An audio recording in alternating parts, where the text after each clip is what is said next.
It was 1 year ago today. A Putnam County man was found decapitated in his $1 million home. His wife was found days later floating in Lake Oconee. Authorities still don't know why it happened or who did it. 41 NBC's Alexa Rodriguez has the latest on the Lake Oconee murders 1 year later. Sunshine, open spaces, and quiet streets. The Lake Oconee area in Putnam County seems like the perfect place to retire. That's exactly what Russell and Shirley Derman did more than 20 years ago. They were very peaceful people. They were congenial to everybody in the community. The Navy World War II veteran and local bridge club player were married for more than 60 years.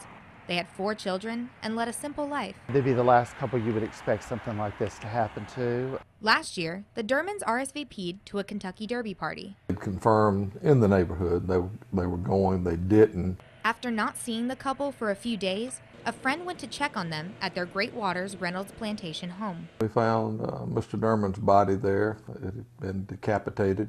Sheriff Howard Sills thinks the crime happened on May 3rd, 2014. 3 days later, Russell's body was found beheaded in their garage. Investigators never found his head. It was a real shock. I remember just the shift of the paradigm for me, thinking this doesn't happen in America. This doesn't happen in places like this. Investigators found Shirley's body a week and a half later, floating in Lake Oconee, 5 miles away from their home. I personally recovered Mrs. Derman's body from the water, and they actually had cinder blocks attached to her legs. The Dermans lived here in this gated community behind me. People in the area say it's a very peaceful place to live. Even now, almost a year later, they're still talking about this case. People can't believe that such a brutal murder happened in their quiet community. The big question is why? I mean, why would you do this kind of thing? Again, the barbaric nature of it, it's one thing to have come and shot them or done something that happens elsewhere, but to have done the gruesome dynamic that they did, the real question is why? What would motivate you to do that? It may remain an unanswered question for Lake Oconee Community Church members. To this day, the case remains unsolved.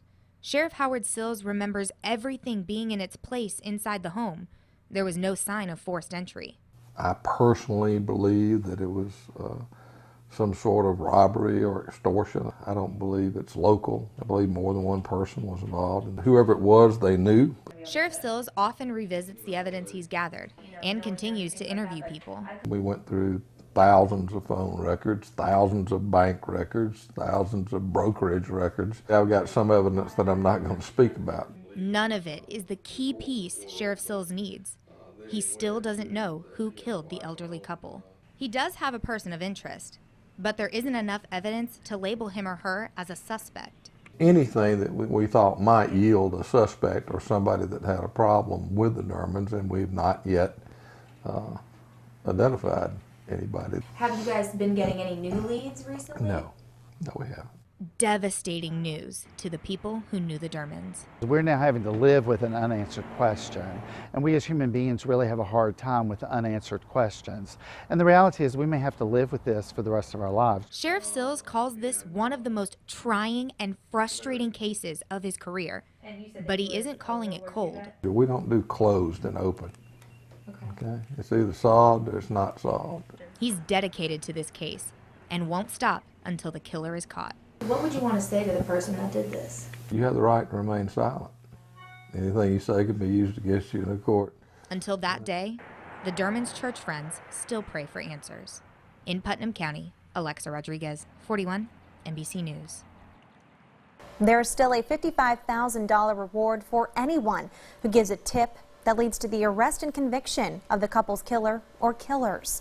If you have any information about the case, call the Putnam County Sheriff's Office at 706-485-8557.